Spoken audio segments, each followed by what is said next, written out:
s'agit du premier Grand Prix jamais organisé au Chili. Le début d'un calendrier rythmé par 8 rendez-vous. Après le Chili, l'Argentine, puis l'Espagne, le Portugal, l'Italie, la Suède, la Finlande et la finale en France.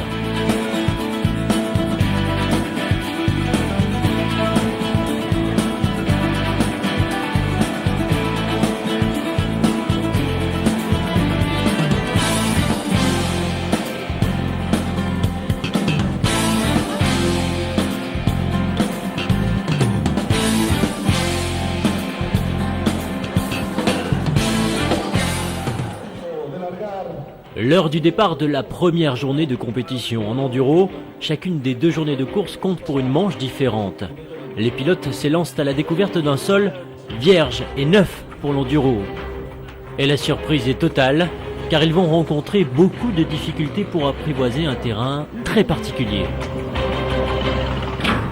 Le programme, 3 tours de 60 km, un effort au long cours de plus de 6 heures. Parlons des liaisons tout d'abord au Chili, elles sont relativement faciles. La difficulté vient plutôt de la nature du sol, l'un des plus glissants jamais rencontrés sur le championnat du monde d'enduro, plus glissant qu'un sol humide.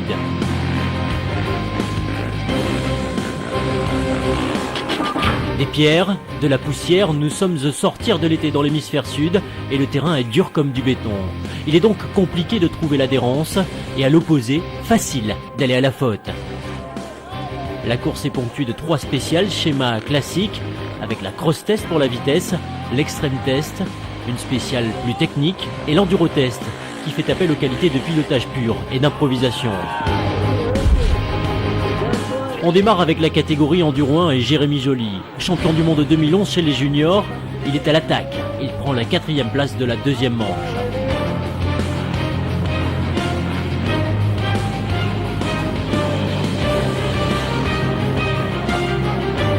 Des ambitions également pour celui qui l'a précédé chez les juniors, Lorenzo Santolino, 4e de la première manche.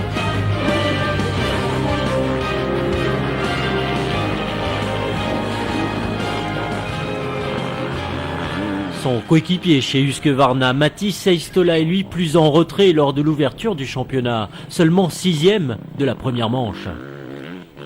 Une entame difficile pour les Finlandais de la catégorie qui doivent composer avec un sol dur et glissant. Même Eero Remes se bat avec sa moto, il est 5e. Ce sont les pilotes latins qui s'en sortent le mieux, à l'image du pensionnaire de l'équipe de l'armée de terre française, Marc Bourgeois, 3e de la première manche.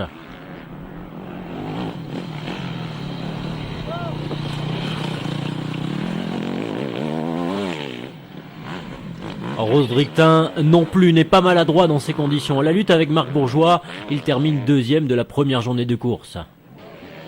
Le lendemain, il est battu par son nouveau coéquipier. Après 2 saisons décevantes chez Husqvarna, revoilà l'Italien Simone Albergoni sur le devant de la scène. C'est la catégorie préférée du pilote HM Honda qui termine 2e de la seconde manche.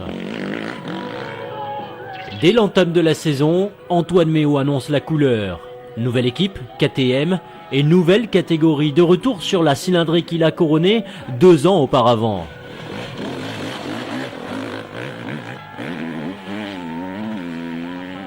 Les avances du Français sont impressionnantes, pas moins d'1 minute 21 secondes le premier jour. Il démarre la saison de manière idéale, avec 2 victoires, et pourtant, c'était loin d'être couru d'avance.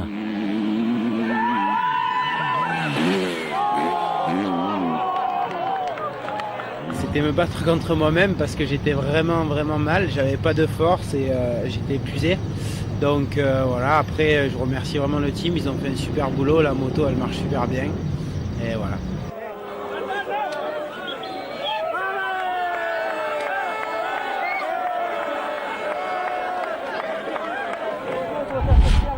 Il y a du beau monde sur le papier dans la catégorie Enduro 2. Le Français Johnny Aubert, déjà double champion du monde dans la cylindrée, voudrait effacer 2 saisons ponctuées de malchance. Il se fait piéger dans l'Enduro Test. Il enchaîne 5e et 11e place. En Enduro 2, Cristobal Guerrero n'a peut-être pas le palmarès de ses adversaires et pour autant, il accroche le train des meilleurs. L'Espagnol est 2 fois 4e. Il est devancé par le surprenant italien Oscar Balletti. Nouveau venu chez Beta, Balletti monte sur le podium de la première manche. Le lendemain, son compatriote Alex Salvini lui donne l'appareil. Avec son style de pilotage généreux, il termine 3e de la seconde manche. Au début de l'année 2012, Ivan Cervantes s'attaque à un défi relevé, faire triompher une GasGas à moteur 4 temps. Par 2 fois, l'Espagnol termine 2e au Chili. En première manche, il perd un peu de temps dans l'enduro-test, dans la seconde manche, dans la cross-test. Mais Cervantes prend les commandes du championnat. Car au Chili, les nouveaux venus en Enduro 2 ont dû se lancer en dernière position et ont donc dû se heurter à des pilotes retardataires. Dans la poussière, Juha Salminen a pris des risques pour s'imposer dans la première manche avec 18 secondes d'avance sur Cervantes.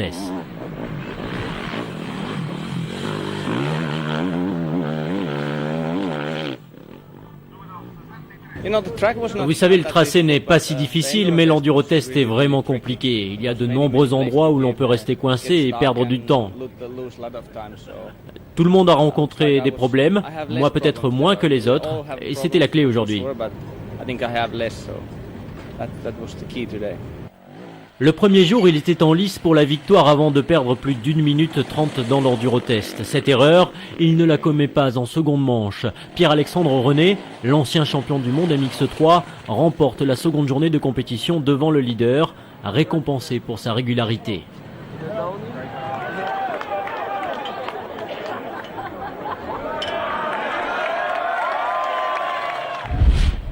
Chez les Enduro 3, l'entrée en matière du grand Suédois Joachim Ljunggren est discrète. Il est seulement 5e. Ljunggren se heurte à son propre coéquipier Oriol Mena. L'Espagnol termine sur le podium des 2 journées.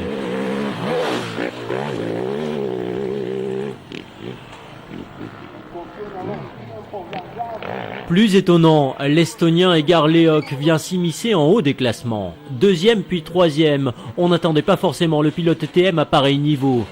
Ce terrain est une découverte, il devra confirmer lors des prochains Grands Prix.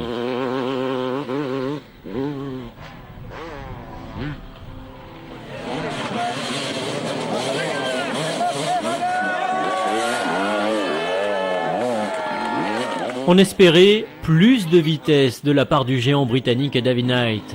Débarqué avec l'étiquette de favori, il se bat avec sa moto. Sur ce terrain béton, il se plaint de l'excès de puissance de sa KTM à la recherche de motricité. Knight cumule 4e et 2e place. Le double vainqueur du premier Grand Prix du Chili de l'histoire s'appelle Christophe Nambotin. Ex-GasGas Neo KTM au guidon d'une machine de temps plus apprivoisable que celle de Knight, le Français s'impose confortablement chaque jour avec 48 secondes d'avance.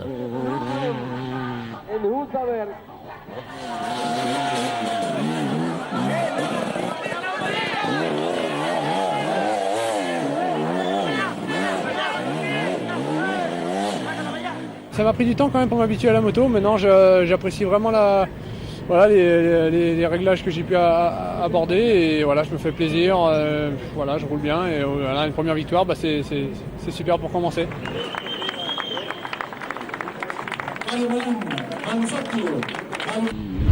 À chaque Grand Prix, nous nous penchons sur la catégorie des moins de 23 ans, celle des juniors, où Victor Guerrero pourrait faire figure de favori. Le champion 2011 étant passé chez les seniors, il faut lui trouver un successeur.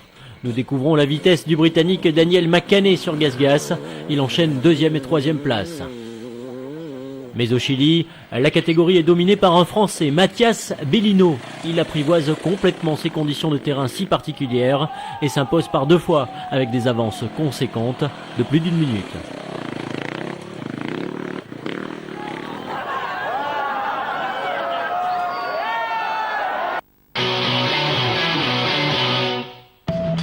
Une semaine après la grande première chilienne, la caravane du championnat du monde traverse la Cordillère pour disputer le premier Grand Prix d'Argentine. Après la Super Test, les 146 pilotes engagés partent à la découverte de contrées encore inexplorées. Nous sommes en automne dans l'hémisphère sud et les températures restent élevées, 32 degrés. Attention à la déshydratation.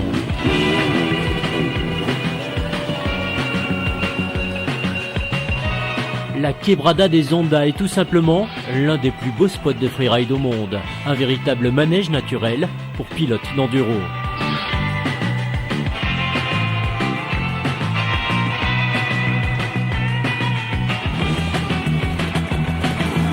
Pour autant, le sol en spécial reste dur. Des pierres partout et la poussière omniprésente.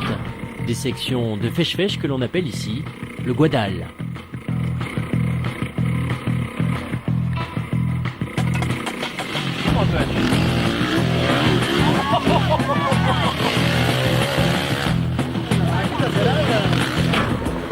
« 200 km chaque jour, 12 spéciales, un effort sous la chaleur au long cours avec 7h20 passé sur la moto. Compliqué pour les cadors du championnat du monde d'enduro maxi swim.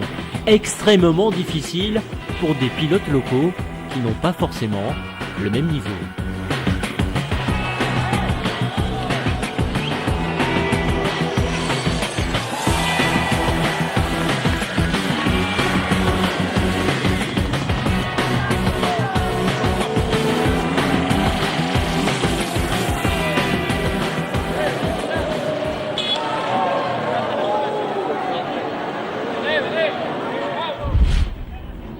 En Argentine, Lorenzo Santolino fait partie des hommes en forme, des problèmes d'embrayage en première manche. Le second jour, ça va mieux, il est 4e.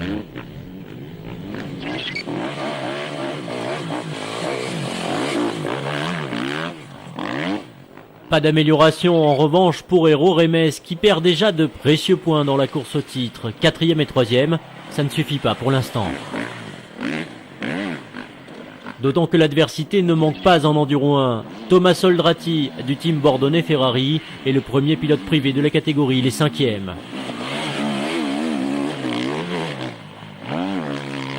Son compatriote italien Simone Albergoni est constant en haut des classements, 3e puis 2e.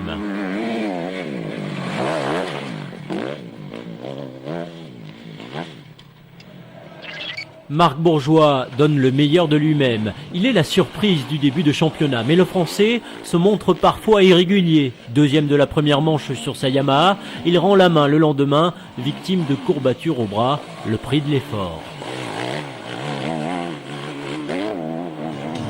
Antoine Méo va mieux qu'au Chili, son rhume est parti et les chronos parlent encore plus en sa faveur. 1 minute 18 secondes le samedi, 58 secondes le dimanche.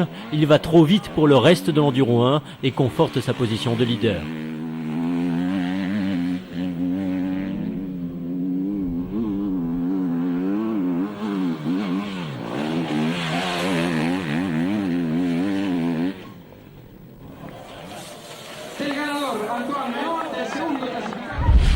Chez les Enduro 2, Johnny Aubert cherche du réconfort auprès de sa famille. S'il connaît le terrain de San Juan pour avoir disputé le Dakar, il enchaîne podium et malchance. Il doit abandonner en seconde manche, victime de problèmes mécaniques.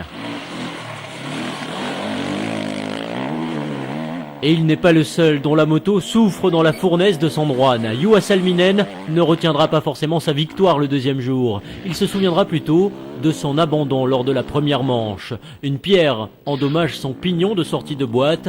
La transmission est touchée et le Finlandais laisse filer de précieux points, après lesquels il va courir tout au long de la saison.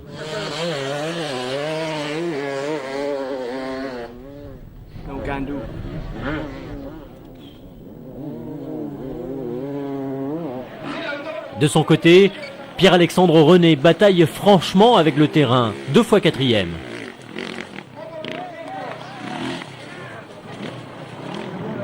L'Espagnol Cristobal Guerrero est là, il engrange de gros points, 2e le samedi comme le dimanche. Sa KTM est différente de celle d'Aubert et semble plus fiable.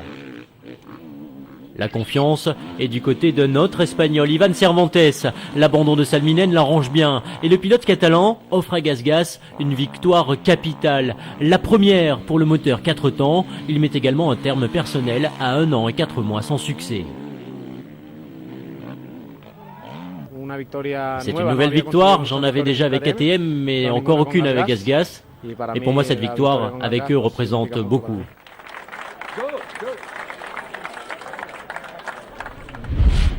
C'est la révélation du précédent Grand Prix du Chili. Ici en Argentine, Edgar Leoc est moins rapide. 2 fois 4e, il est loin du vainqueur à plus de 2 minutes.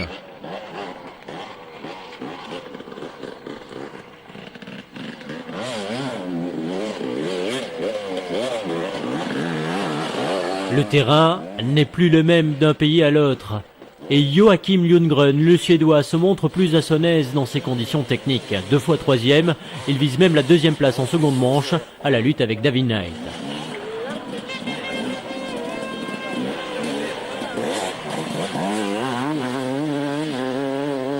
Deuxième, ce n'était pourtant pas l'objectif de David Knight à l'entame de cette saison. Le Britannique ne parvient toujours pas à dompter la puissance de sa grosse KTM 500.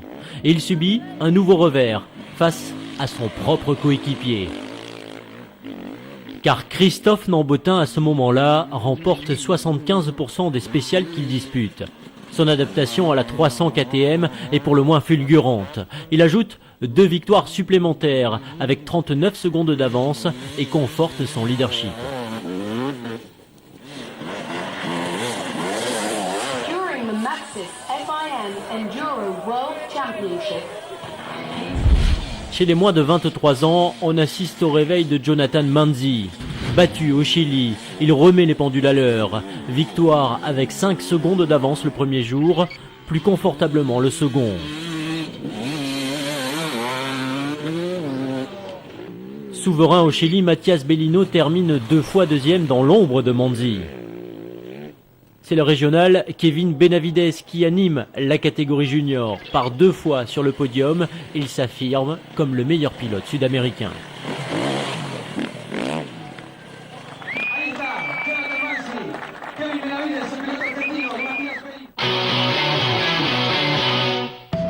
Retour sur le vieux continent pour le 3e des 8 rendez-vous de la saison, le Grand Prix d'Espagne au Pays Basque.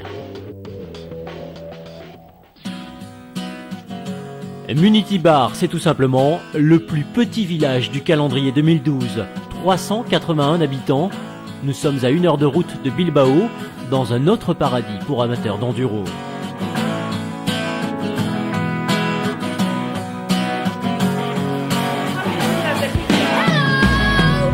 Après avoir découvert la gastronomie basque et la forte identité culturelle de ce pays de tradition, les pilotes se sont concentrés sur l'entame de cette traditionnelle tournée ibérique qui les conduit également au Portugal.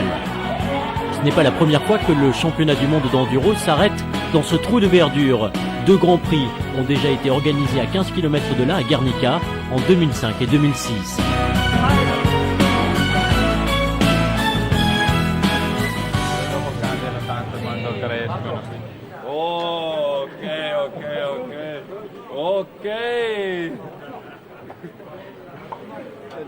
Malgré les apparences, les Grands Prix du Pays Basque ne sont jamais une partie de plaisir pour les pilotes. C'est parti pour 3 boucles de 70 km, 7h45 d'effort, franchement compliqué par les conditions météo. Le terrain a été rendu très humide et glissant par les averses de la semaine. De la boue, de l'herbe grasse, ici en caméra embarquée avec David Knight.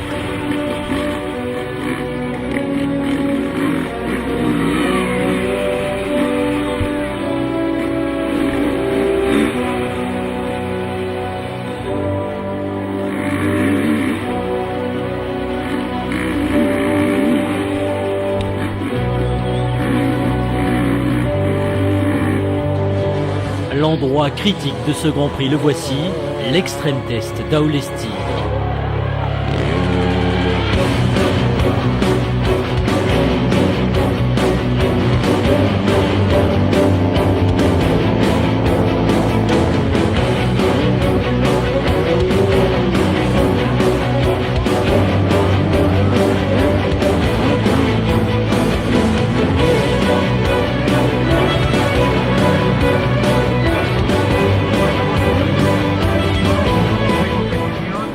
Chez les Enduro 1, Rodrigue Tin va perdre gros ici dans l'extrême test. Le Français d'Hachem Honda va complètement paniquer.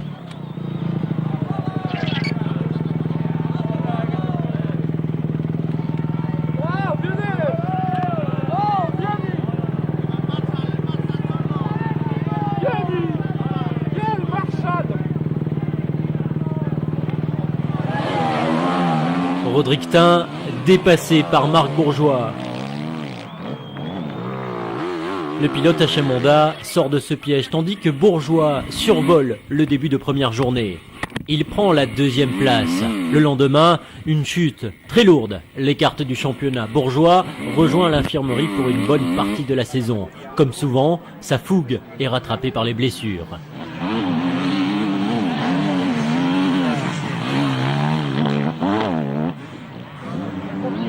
Simone Albergoni, 4e le samedi, monte sur le podium le dimanche. Il est l'un des tout meilleurs dans ces conditions. L'école italienne d'enduro récompensée, à l'image également de Thomas Oldrati.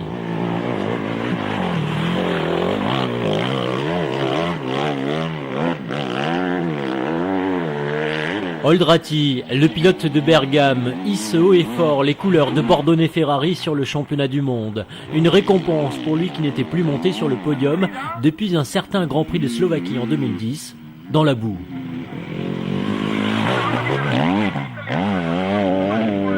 Et tandis qu'Oldrati engrange, Hérault Rémès abandonne le 2e jour. Il casse le moteur de sa KTM. Un premier coup d'arrêt dans la course au titre, même si son entame de saison était plutôt décevante. Rémès, mais aussi Joly, Elsten, Santolino, les abandons pleuvent sur Munitibar. Alors forcément, lorsqu'il remporte les 2 manches, signant des 5e et 6e succès d'affilée, Antoine Méhaut a le triomphe modeste.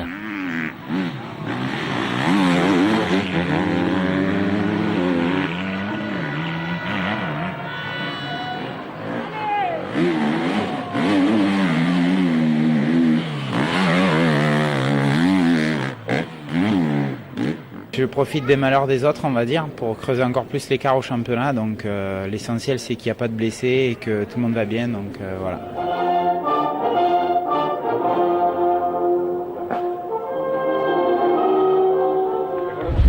C'est bien connu, Ivan Cervantes n'est pas le meilleur pilote au monde lorsque les appuis se font glissants. L'Espagnol se fait peur en chutant lourdement dans l'endurotest. Il est 6e et 9e des 2 manches.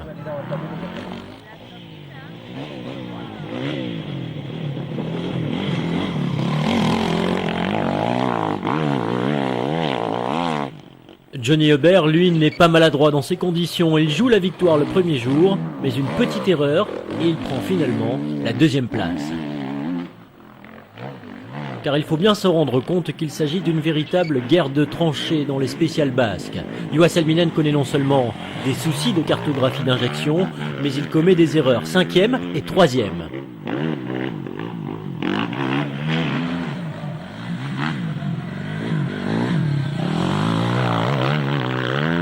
Il faut un guerrier comme Guerrero pour s'en sortir. Encore une fois, la régularité de l'Espagnol prime. 3e le samedi, 2e le dimanche, non sans avoir inquiété Pierre-Alexandre René jusque dans la dernière spéciale.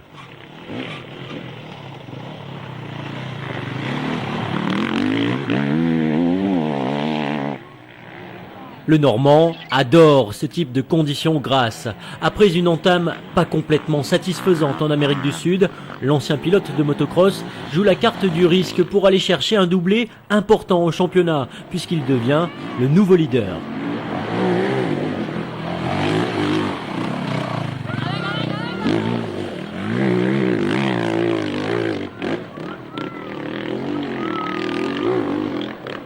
Il fallait faire devant et montrer qu'au championnat, il fallait compter sur moi et c'est ce que j'ai réussi à faire. Donc maintenant, bon, il reste encore 5 courses.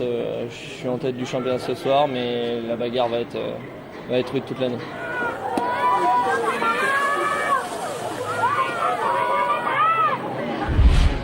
On a connu Edgar Leoc plus rapide en Enduro 3. L'Estonien de TM est 5e au Pays Basque.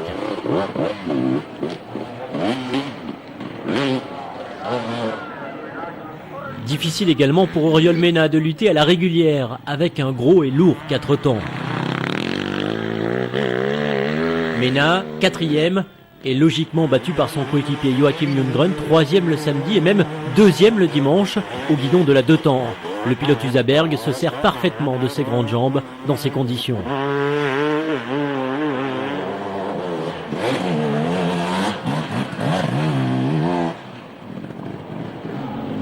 David Knight avait promis une réaction pour le retour en Europe, mais ses ambitions tournent à la désillusion. Successivement 2e et 3e, le Britannique n'y arrive pas, tout simplement. Il ne s'adapte pas au châssis de la KTM et nous livre, au soir du Grand Prix d'Espagne, un cruel constat.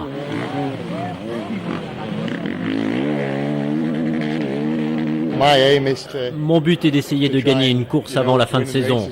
C'est le but maintenant. Le championnat, je l'oublie. J'essaye de terminer les courses 2e et au moins en gagner une avant la fin de saison. KTM peut compter sur Christophe Nambotin. Le Français signe un 6e succès de rang, comptant jusqu'à 2 minutes d'avance le 2e jour. Il comptabilise déjà 24 points d'avance sur Knight au championnat.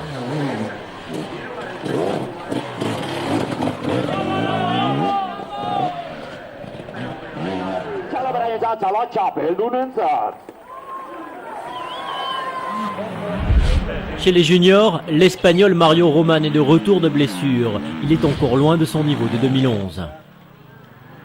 Le héros du précédent Grand Prix en Argentine est quant à lui battu les 2 jours par son rival annoncé pour le titre.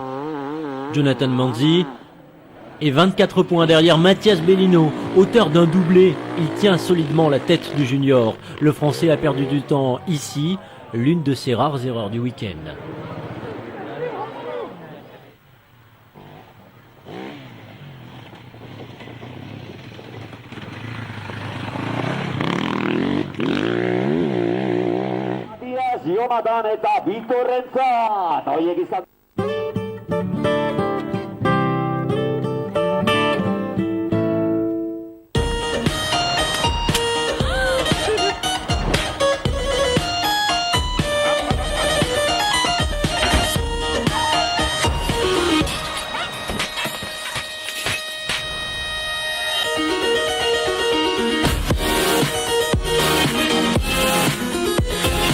Citroën DS3. En ce moment, Citroën DS3 Graphic Art est à partir de 199 € par mois.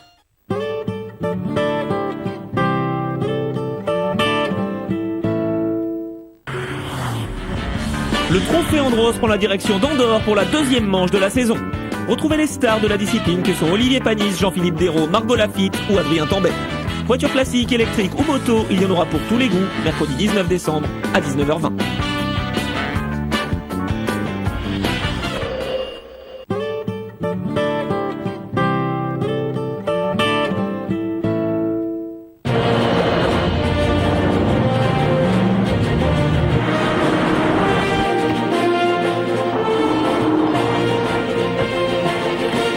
Nouvelle Chevrolet Aveo, pour les héros du quotidien. À partir de 8 990 €, également disponible en diesel. Chevrolet.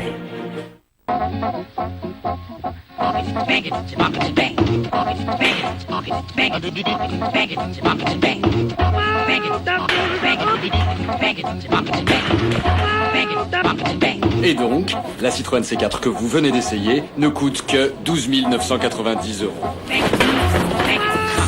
En décembre, Citroën C4 climatisé est à partir de 12 990 €.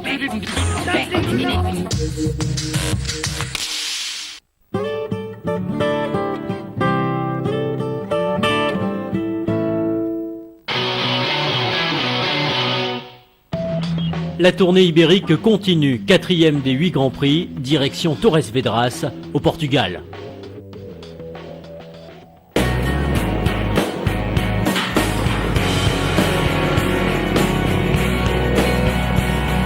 Le programme du week-end est toujours redouté au Portugal, 165 km de course pour 7h15 de moto.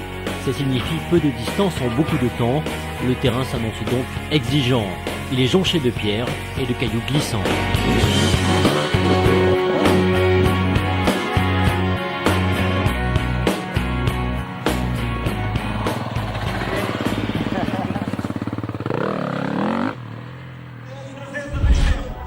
Les leaders du championnat en enduro 1 s'effondrent au Portugal. Simone Albergoni chute violemment et se casse le coude. Il était 2e du championnat, en pleine renaissance. Le voici à l'infirmerie. Antoine Méo, le patron de l'Enduro 1, heurte une pierre. Sa moto est endommagée. Il rentre au paddock prématurément. Fin de l'aventure portugaise le premier jour.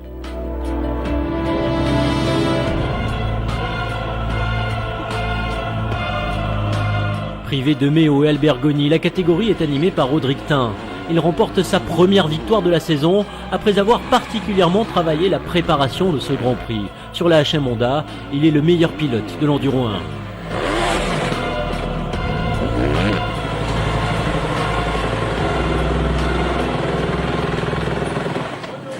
Enfin. Ce matin, quand malheureusement j'ai vu la chute de Simonet et l'abandon d'Antoine, je me suis dit c'est maintenant ou jamais pour prendre des gros points. Et voilà, cette semaine j'ai fait un gros travail mental parce que depuis l'Argentine j'étais dans une passe difficile, je doutais un peu, je me cherchais, j'étais rigide sur la moto. Et le travail de cette semaine a fonctionné. Nous sommes à mi-saison. Au classement, Méo reste le patron avec une avance confortable de 31 points. Rodrigue Tin prend lui la deuxième place du championnat. Juha Salminen n'est pas le mieux armé au Grand Prix du Portugal. Une semaine a passé depuis le Grand Prix d'Espagne et il connaît toujours des problèmes d'allumage. 4e et 6e, il perd de précieux points. Le championnat bascule en défaveur d'Ivan Cervantes. Au contact du moteur, sa durite d'essence fond et l'Espagnol doit abandonner pour une panne bénigne.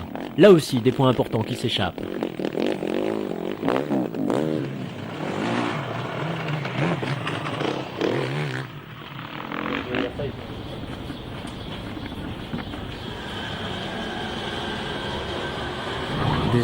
C'est comme ça. Parfois en course, on a également besoin de chance. Aujourd'hui, ce n'était pas ma journée. C'est seulement son deuxième Grand Prix cette année. Jérémy Tarou se fait remarquer 3e le samedi. Un Français de plus au plus haut niveau mondial. Et tandis que Cristobal Guerrero signe un week-end discret, le leader, Pierre-Alexandre René, marque une nouvelle étape dans la course au titre. 2e le samedi. Il s'impose le lendemain. Toutefois, René a eu fort à faire face à son compatriote français, Johnny Aubert. Après son abandon argentin, il se bat pour revenir au championnat. Il a peaufiné ses réglages de suspension. Victoire le samedi, 2e place le dimanche, au guidon de la KTM.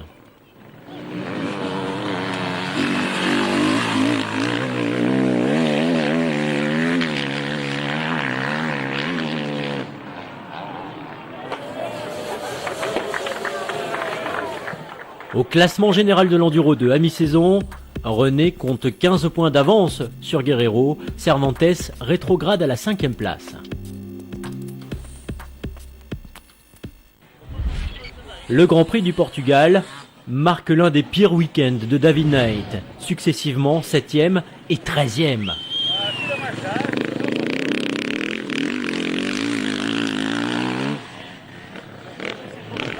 Joachim Ljunggren connaît moins de difficultés, mais peut mieux faire. 5e et 4e. Sa seule satisfaction est de passer devant Knight, au général. Oriol Mena est plus rapide que son coéquipier. 4e le samedi, il décroche la 2e place le dimanche, ce qui restera comme son meilleur résultat de la saison. Igar Lehoc a retrouvé la vitesse qu'il avait au Chili et en Argentine. À la clé, 2 podiums pour le pilote TM. L'Enduro 3 assiste au retour de l'un des piliers des grosses cylindrées. Sébastien Guillaume avait raté l'ouverture du championnat à cause d'un pneumothorax. Les heures passées à l'hôpital ont décuplé sa motivation et il termine 2e le samedi.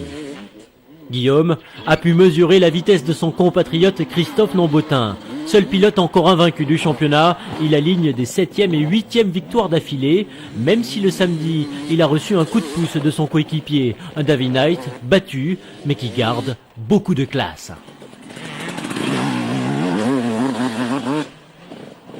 Celle-ci, je la donne à David Knight qui m'a sauvé. Aujourd'hui, je pouvais marquer un blanc.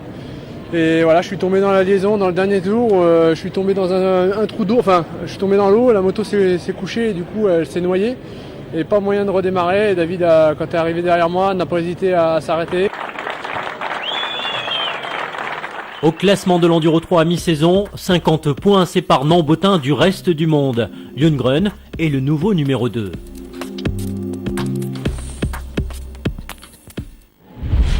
Chez les juniors, l'Italien Jonathan Manzi marque le pas. Il perd du terrain dans la course au titre.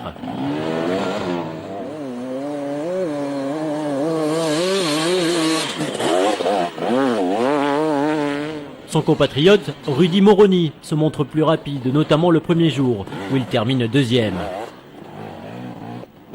Le lendemain, Victor Guerreiro, le frère de Cristobal, prend cette deuxième place. Car au Portugal, le pilote Usaberg, Mathias Bellino, était décidément trop fort. À chaque fois, avec plus d'une minute, il surclasse ses jeunes adversaires. Son avance enfle, 43 points de mieux que Manzi. À mi-saison, il s'est affirmé comme le candidat le plus sérieux au titre.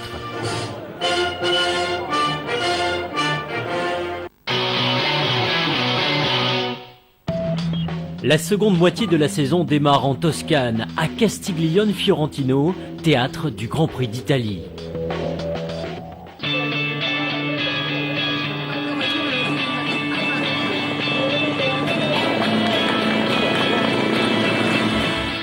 Quatre tours, 216 km et 12 spéciales, c'est le programme de chaque journée de course. Au sol, des pierres, des cailloux.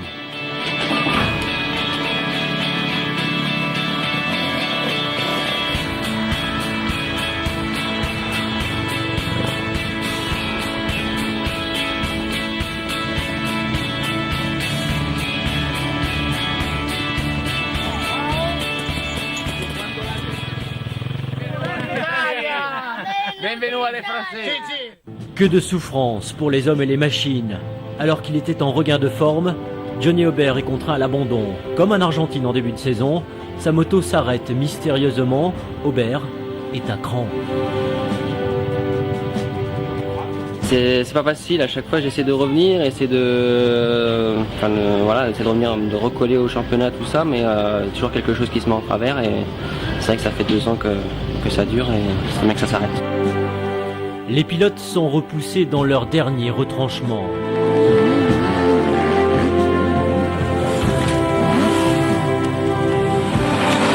Antoine Méo va lui connaître son Grand Prix d'Italie le plus difficile.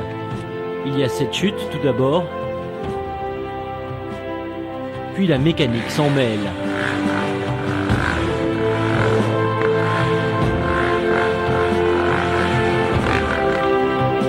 Abandon du leader de la catégorie Enduro 1.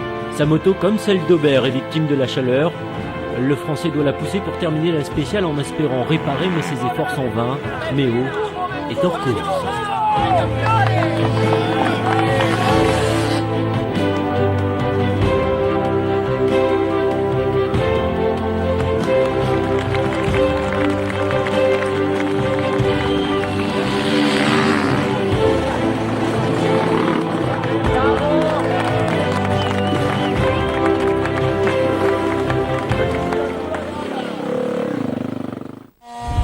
Le public italien est à la recherche de son nouveau héros. 6 semaines seulement après sa fracture du coude, Simone Albergoni est de retour. Cette fois-ci, il souffre de problèmes d'estomac. Il est 5e.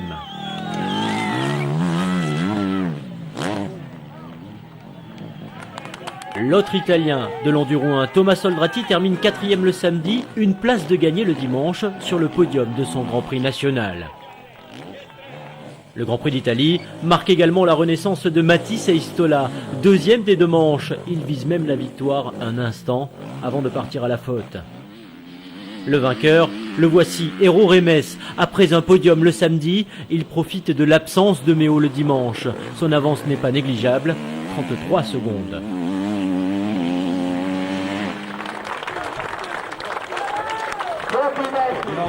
Le Grand Prix d'Italie marque un tournant dans la catégorie Enduro 2. Juste avant le break estival, Pierre-Alexandre René perd la tête du championnat. 3e le samedi, il termine seulement 13e le dimanche à cause de la casse de sa transmission. Ses poursuivants en profitent. Le samedi, Juha Salminen s'impose. Le plus grand pilote de tous les temps n'a pas encore baissé les bras au championnat. En seconde manche, il perd du temps dans l'Enduro Test et termine 2e, mais Salminen se relance dans la course au titre.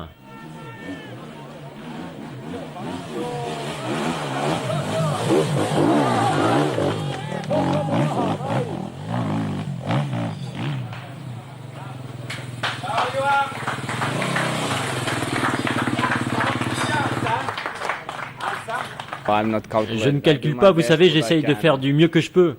Personnellement, c'est très plaisant de gagner. Nous avons beaucoup travaillé au cours des 7 dernières semaines et c'est bien de voir que ce n'était pas du temps perdu. Le nouveau leader, le voici. Il s'agit de l'Espagnol Cristobal Guerrero.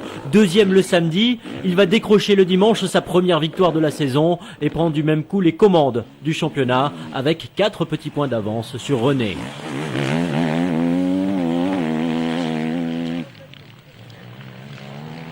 Je suis très heureux de cette victoire. C'est ma première cette année.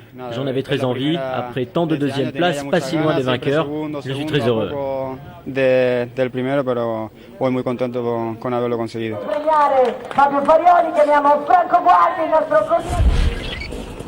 Le week-end de Joachim Lundgren est solide en Enduro 3. 3e le premier jour, 2e en seconde manche. Il s'affirme comme un candidat sérieux pour le titre de vice-champion qu'il dispute à Edgar Lehoc et David Knight.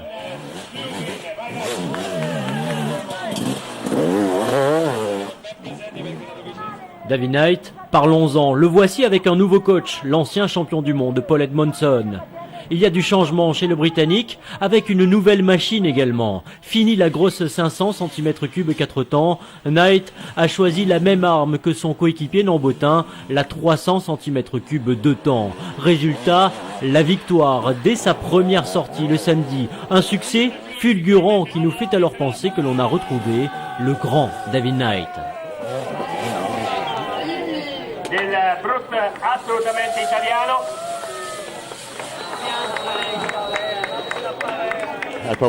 Je crois qu'aujourd'hui j'ai plus joué avec ma boîte de vitesse qu'au cours des 10 dernières années avec les 4 temps.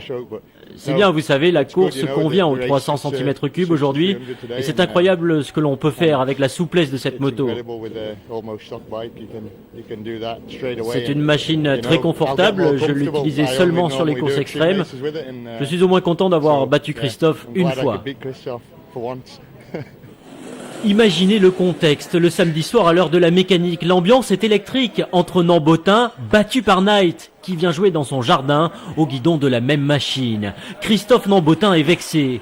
Il met un point d'honneur à remporter la seconde manche. Il gomme les petites erreurs de la veille et s'impose devant Lundgren et Knight.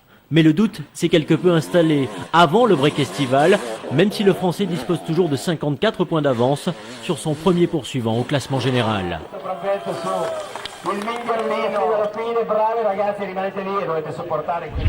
Chez les juniors, l'Argentin Kevin Benavides est passé très près de l'exploit, à seulement 88 centièmes d'une première victoire.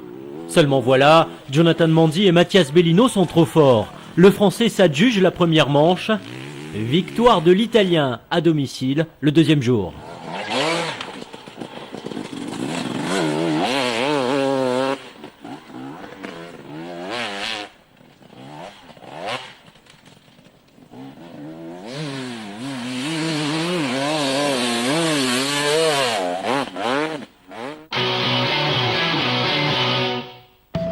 Plus que 3 Grands Prix, c'est la tournée scandinave qui démarre avec le Grand Prix de Suède. Bienvenue dans l'armée suédoise, bienvenue à Karlsborg. 3550 habitants et la plupart d'entre eux s'entraînent pour la guerre. Voilà pourquoi le centre-ville de Karlsborg, sur les rives du lac Vättern, est particulièrement calme. Mais peut-être un jour, Karlsborg deviendra le centre de la Suède, car c'est écrit dans la constitution du royaume, la forteresse a été désignée comme capitale de réserve en temps de guerre.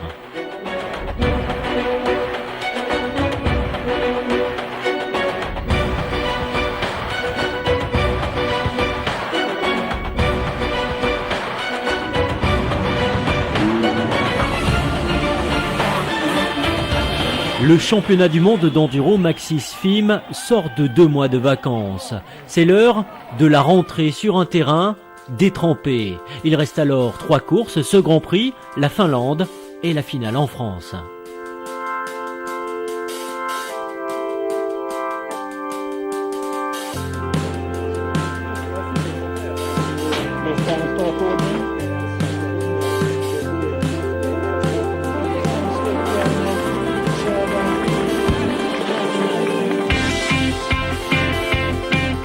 Au programme, 9 spéciales, 210 km, 7h10 de moto. C'est plat, mais difficile, car en Suède, les bourbiers et les marécages ne sont jamais loin. Chez les Enduro 1, Eero Remes veut mettre un coup de collier jusqu'à la fin de saison. Le Finlandais, 5e le premier jour, se bat en haut des classements en seconde manche et monte sur le podium, 3e. Il remonte au général à la 2e place.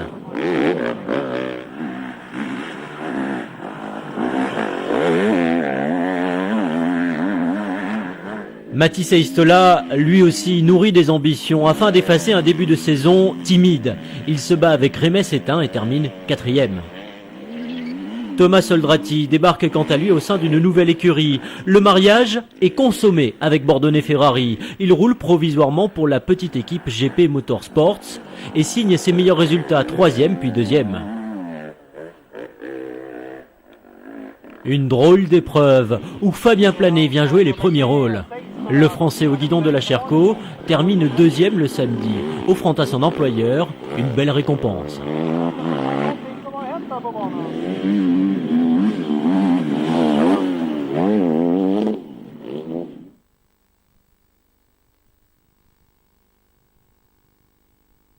Très belle journée, vraiment content. C'est vrai que la moto, la Sherco, elle monte sur un podium, c'est vraiment bien pour la marque, ça prouve qu'elle est vraiment très performante, donc c'est bien pour la marque et pour moi, donc je suis content. Antoine Méo est grippé en Suède, mais même affaibli, il reste le patron de la catégorie. Vainqueur grâce à son attaque dans l'enduro-test le premier jour, il augmente son rythme en seconde manche, il peut viser le titre dès la prochaine épreuve.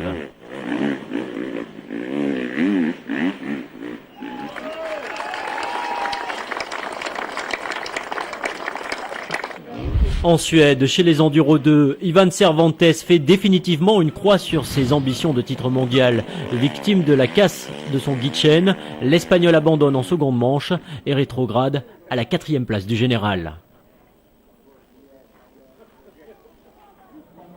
L'Italien Alex Salvini signe quant à lui l'un de ses meilleurs Grands Prix. Il termine à la 3e place le dimanche. Le championnat se resserre et chez KTM, on joue la course d'équipe en demandant à Johnny Aubert de terminer juste derrière Cristobal Guerrero. Mais rien n'y fait, le leader du championnat perd sa place. Il est désormais 2e à 5 points. Le nouveau patron est Pierre-Alexandre René. Pour son premier enduro en Suède, le Français termine second le premier jour. Il apprend vite et va repérer les spéciales du lendemain à pied à la nuit tombée. Résultat, une victoire en seconde manche. Mais attention au retour de cet homme, Juha Salminen. La tournée scandinave semble taillée pour lui. Il domine confortablement la première manche. Il souffre plus le lendemain et laisse échapper la victoire. Il reste 2 Grands Prix et 3 hommes peuvent disputer le titre. L'été a passé et Davy Knight retombe dans ses travers. Il fait tourner en bourrique ses mécaniciens. L'étachement de la boîte de vitesse, les clapets, rien ne plaît aux Britanniques, 10e et 4e des 2 manches.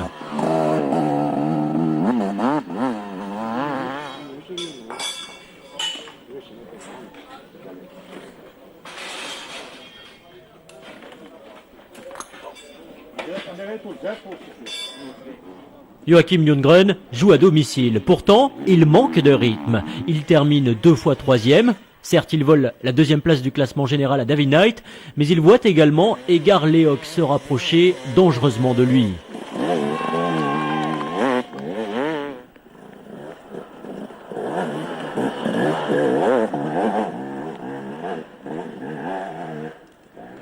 Leok, la révélation estonienne, termine deuxième le samedi et très proche de la victoire le dimanche qu'il aurait pu décrocher s'il n'avait commis une erreur sous la pression. Pour 13 secondes 70, il est deuxième.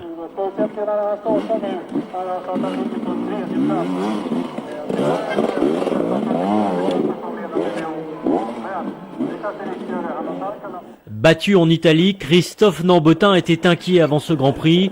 Le voici à présent rassuré. Le Français est à un Grand Prix de la délivrance qu'il peut viser dès l'épreuve suivante en Finlande.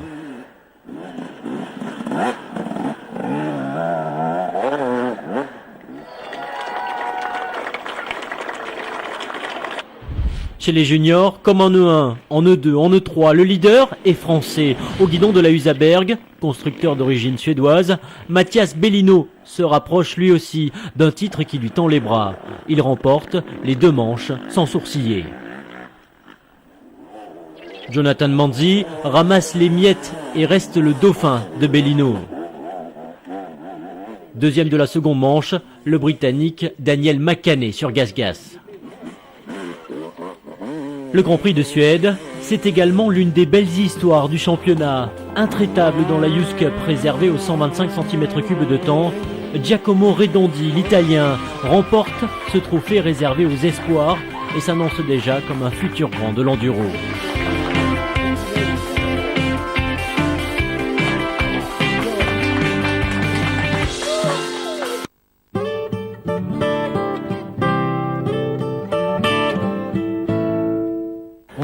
Bonjour. On a réservé une voiture catégorie B. Oui, je vous attendais. Je donne déjà les clés. Alors. Excusez-moi, vous pensez que ça aurait été possible d'être surclassé? Bien sûr. Voilà. Merci. Bah, de rien, monsieur. Pendant les instants Volkswagen, vous pouvez compter sur la Polo Match suréquipée avec un crédit exceptionnel de 1,9%. Volkswagen, das Auto. Jean-Jacques Bourdin, chaque matin, 6h, 10h sur RMC. RMC, la radio d'opinion.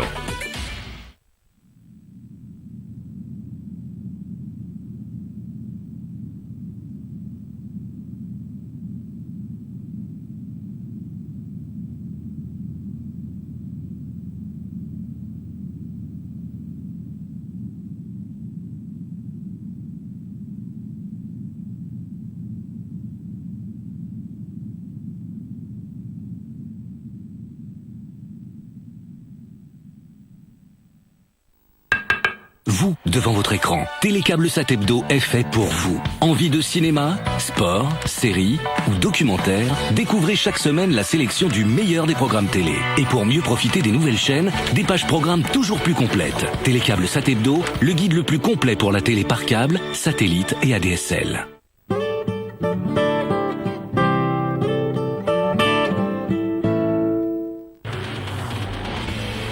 Rendez-vous incontournable dans le cadre du Grand Prix international de Macao de Formule 3. L'épreuve moto est toujours très spectaculaire.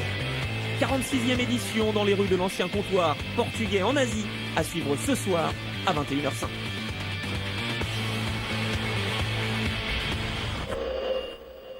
Après la Suède, rendez-vous en Finlande pour l'avant-dernier Grand Prix de la saison.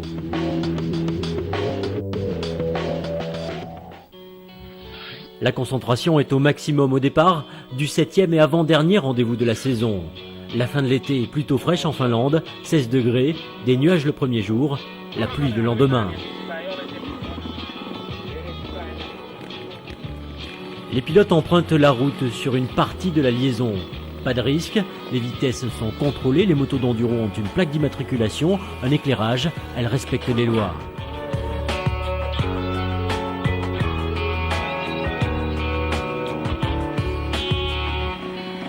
9 spéciales, 180 km à boucler pour un programme court de 6h39 minutes de moto, dont 55 minutes de portion chronométrée. Les liaisons sont faciles, les spéciales plus compliquées, il y a de la vitesse, du danger.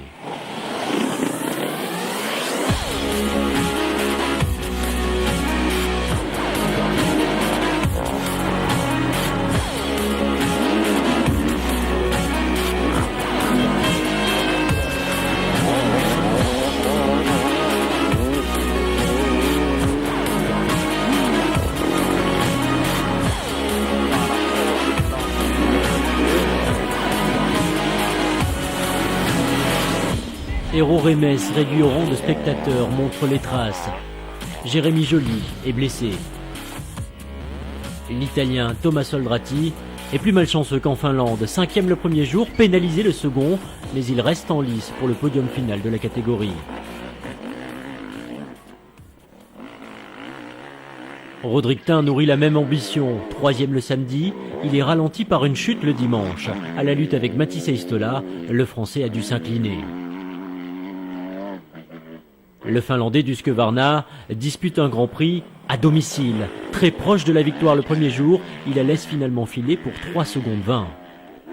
Après un début de saison enthousiasmant puis un coup de cassé au Portugal, l'Italien Simone Albergoni tient à marquer les esprits sur les dernières courses.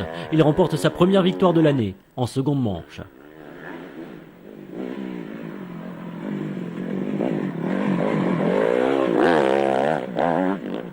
En Finlande, Antoine Méo ne tente pas le diable, il joue la prudence. Ça lui suffit à coiffer Heistola le premier jour. Le lendemain, il assure la 2e place, un résultat qui lui permet de devenir champion du monde à la sortie de la dernière spéciale.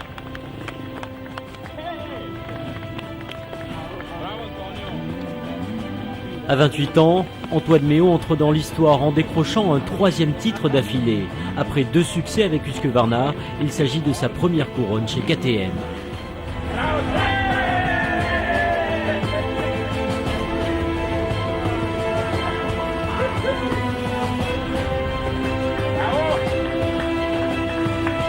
Un titre de plus, c'est ma première saison chez KTM, elle s'est passée magnifique et gagner avec eux c'est super, donc je suis vraiment content. Antoine Méo était décidément trop fort en 2012. À domicile, Juha Salminen a une occasion rêvée de prendre la tête du classement à un Grand Prix de la fin. Le pilote Husqvarna fait figure de favori, seulement voilà, chose rarissime, la machine a gagné sans rail. Et cette fois-ci, c'est la faute du plus grand pilote de tous les temps. Des erreurs inhabituelles, Salminen est 3e des 2 journées.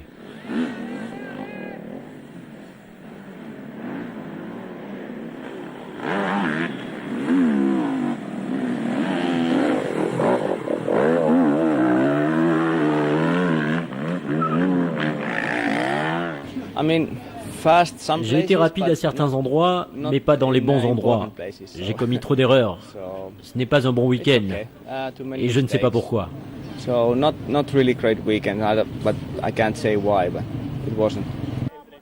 Le public finlandais, très connaisseur, ne s'y trompe pas.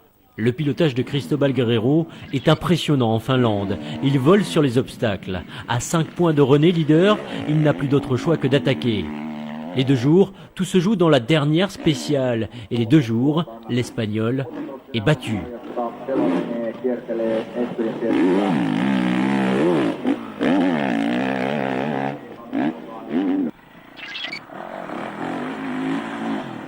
Le Français adore la pression et il est servi. Il signe en Finlande les 2 victoires les plus importantes de sa saison, devant Salminen, favori de l'épreuve, et un Guerrero au sommet de son art. 11 points, c'est l'avance de René à l'issue du Grand Prix de Finlande. Reste alors la finale. Cet avant-dernier Grand Prix de l'année en Enduro 3 s'annonce décisif à plus d'un titre. L'étau se resserre dans la bagarre pour la 2e place finale entre David Knight, Joachim Lundgren et Edgar Lehoc. Et puis surtout, la chance est offerte à Christophe Nambotin de devenir champion du monde avant même la fin de la saison. L'attaque est donc maximale, l'anxiété aussi.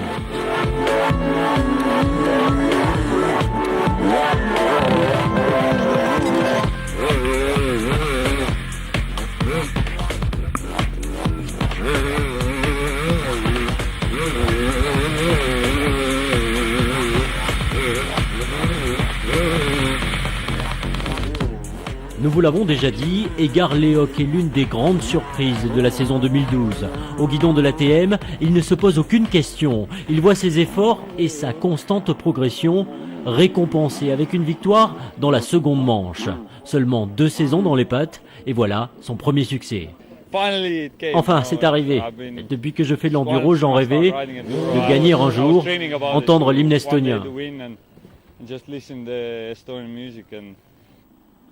Pour Christophe Nambotin, l'occasion est trop belle. Au bout de 5 saisons sur le championnat du monde d'enduro, après 3 places de vice-champion chez les juniors et en enduro 3 avec Gas-Gas, le Français parachève une année parfaite avec KTM. À la sortie de la dernière spéciale, il devient pour la première fois champion du monde.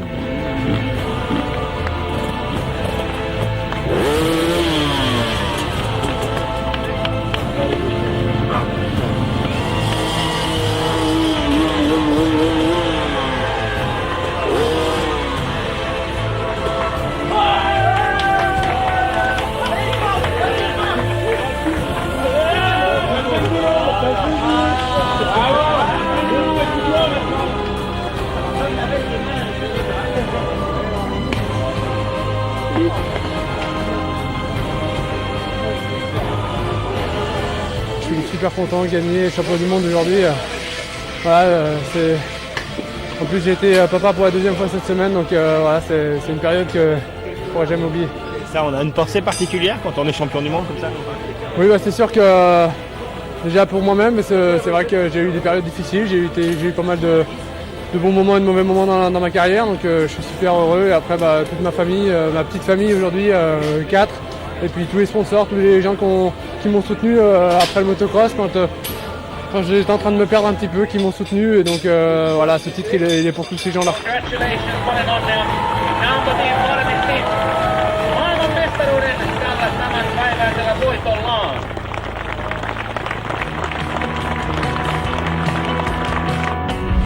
Chez les juniors, Mathias Bellino a tenu à imiter ses compatriotes Nambotin et Méo. Malgré une entorse au poignet, il serre les dents pour aller décrocher le titre de champion du monde junior, succédant au palmarès à Jérémy Joly. Bien sûr.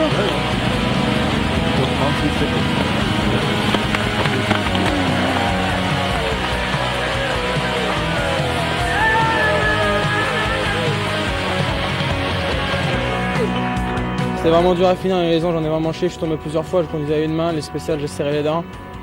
Mais je suis champion et c'est vraiment le principal, et je tiens à remercier tous ceux qui m'ont supporté, tous ceux qui m'ont aidé à en arriver là, et je suis super content pour ma famille et mes parents qui ne sont pas ici, et c'est super. En Finlande, l'enduro français fait un carton plein et vous allez le voir, la belle histoire n'est pas encore terminée.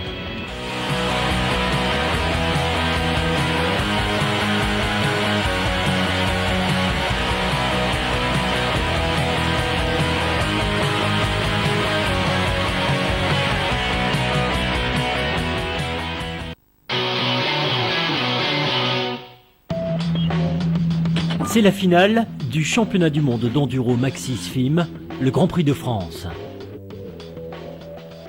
En France, la pression est sur les épaules de cet homme, Pierre-Alexandre René. Le pilote Usaberg a les cartes en main pour décrocher un titre en Enduro 2, qui plus est, à domicile.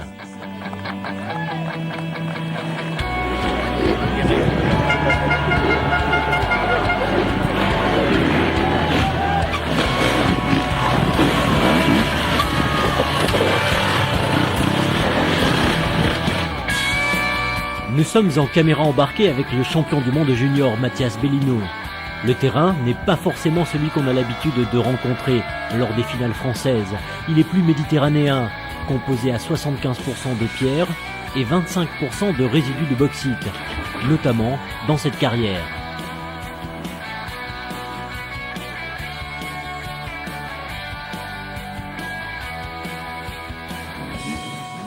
Les spéciales en France sont très différentes l'une de l'autre. Il y en a 4. Difficile donc de les mémoriser. Ici, Fabien Planet se fait piéger au premier tour.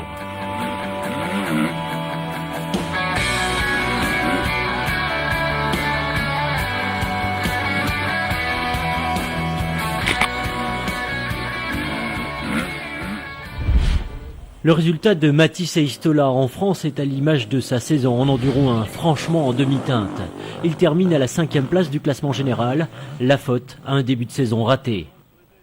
Même constat pour Hero Remes, 2 abandons, des erreurs. Remes, l'officiel KTM, 4e du général, est battu par un pilote privé. En effet, Thomas Oldrati roule sur une troisième machine différente cette année. Sa saison a été émaillée d'un divorce avec Bordone Ferrari. Pour autant, Oldrati a gardé de la vitesse et des ressources. Il est troisième du championnat. À Brignoles, la dernière journée de course n'est pas comptabilisée car des motos ont été volées dans le parc fermé. Rodrigue Tin fait partie des pilotes spoliés, mais ça lui permet de décrocher la deuxième place finale du championnat, un résultat mérité au vu de sa régularité sur la saison. Antoine Méo, déjà couronné en Finlande, s'offre quant à lui 2 victoires supplémentaires. Le chouchou du public français termine la saison comme il a commencé, au plus haut niveau mondial.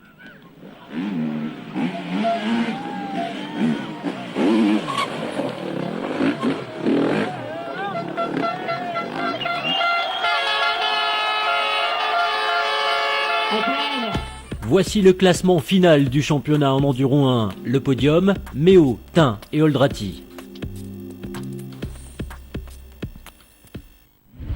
La saison d'Ivan Cervantes en Enduro 2 ne fera pas référence. Depuis sa victoire en Argentine, l'Espagnol s'est effondré. La faute à une Gas moins compétitive, à quelques tensions dans l'équipe également. Cervantes est 4e du championnat. Johnny Aubert veut lui prendre un nouveau départ avec KTM et mettre fin à 3 années ponctuées de malchance. La voici, la renaissance du Français. Libéré de toute pression, il s'impose dans les 2 manches et termine la saison sur une note très positive.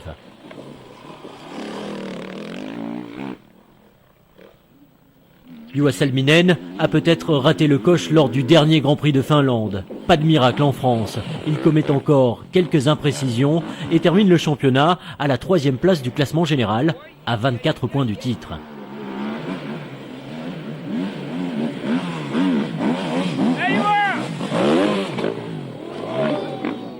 En revanche, pour Cristobal Guerrero, tout est encore jouable. 11 points le séparent du leader.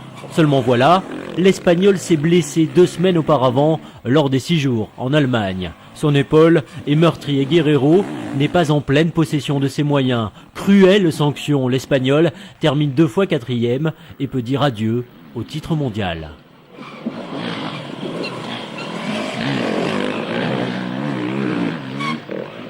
À domicile, Pierre-Alexandre René gère parfaitement la pression. Il faut dire qu'il a déjà goûté à la saveur d'un titre, c'était en motocross MX3 en 2009. Seulement 3 saisons en enduro et il devient champion du monde à la sortie de la toute dernière spéciale de la saison. C'est la première fois de l'histoire qu'un pilote cumule 2 couronnes dans les 2 disciplines.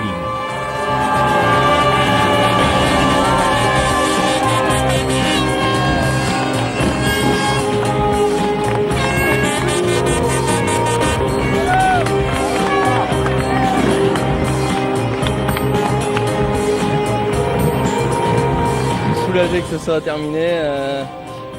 Une longue journée, même si j'étais sur le podium, suffisait d'un problème, soit d'une chute ou d'un problème mécanique et que je puisse pas finir la journée et je pouvais tout perdre. Donc j'ai fait attention toute la journée à ma moto et à moi.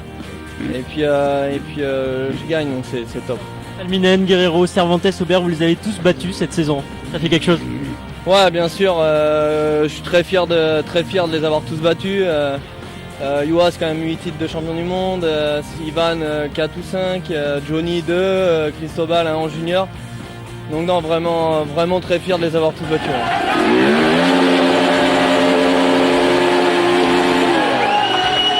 Avec le titre junior, l'année est décidément complète pour le Team Usaberg.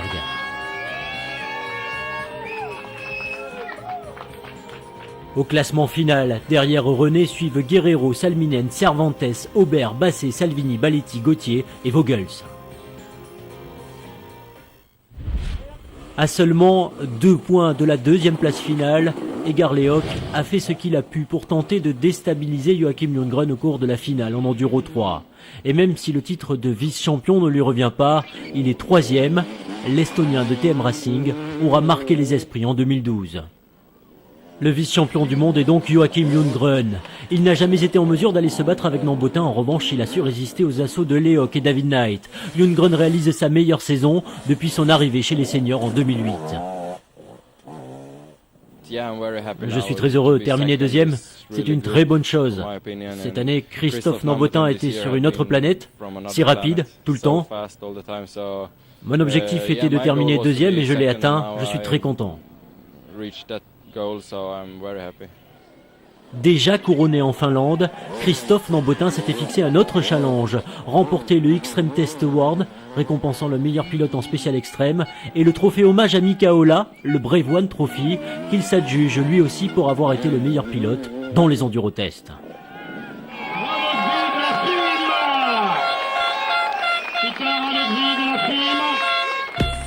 Au classement final de la catégorie Enduro 3, David Knight prend la 4e place, Oriol Mena termine 5e.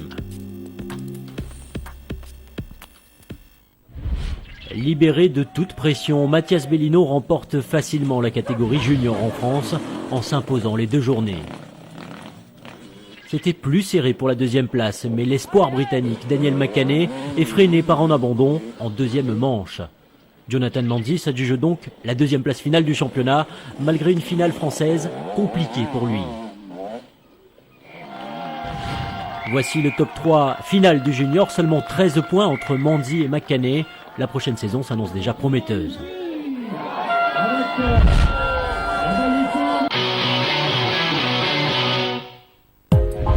Par galanterie, nous aurions pu commencer avec elle, mais disons que nous gardons le meilleur pour la fin. La Coupe du Monde féminine a pris de l'ampleur en 2012 en se déroulant sur 4 grands prix. L'Espagne, le Portugal, l'Italie et la France.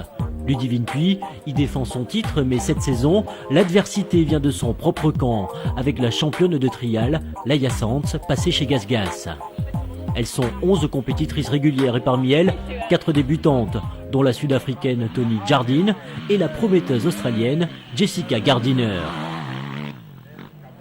En Espagne, Ludivine Puy commet quelques erreurs. Elle doit s'incliner pour la première fois face à sa rivale annoncée, Laia Sanz.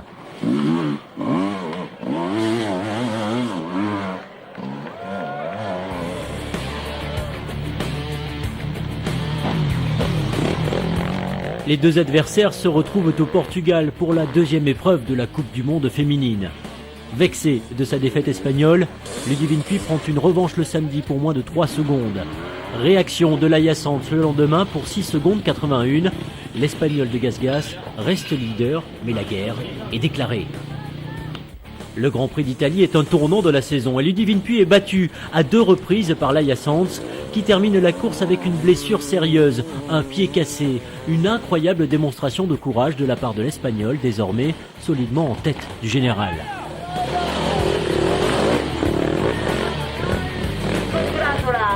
Il reste alors la finale en France. Ludivine Puy, devant son public, s'impose sur les 2 journées. Malgré tout, elle ne deviendra pas championne du monde 2012. Mais ce dernier doublé ressemble à une tournée d'adieu, car l'ambassadrice de l'enduro féminin tire sa révérence. Dans la dernière spéciale, ça a été difficile pour moi de rouler comme il fallait, parce que j'ai vraiment pris conscience que c'était terminé, que c'était mon dernier championnat, et c'est vrai que ça fait 25 ans que je roule, donc c'est difficile de tourner la page.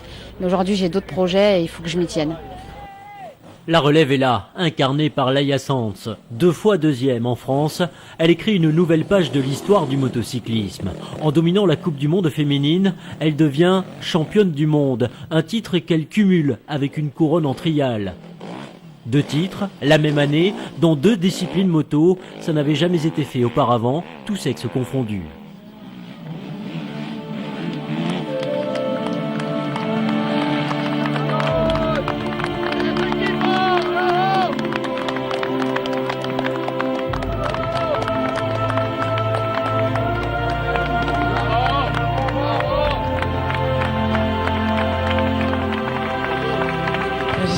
C'est parfait, personne ne l'avait fait avant moi et c'est très compliqué. Remporter un titre de champion du monde est très difficile, mais en décrocher 2 la même année, c'est parfait.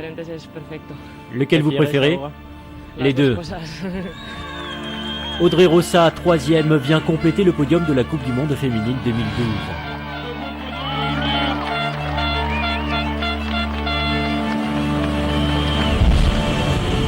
Ainsi s'achève une saison 2012 exceptionnelle où l'enduro français s'est affirmé comme la nation forte. Les noms de ces héros sont écrits à jamais dans l'histoire de l'enduro. Or 2012 appartient déjà au passé. D'autres rendez-vous les attendent. Le championnat du monde d'enduro Maxisfilm continue.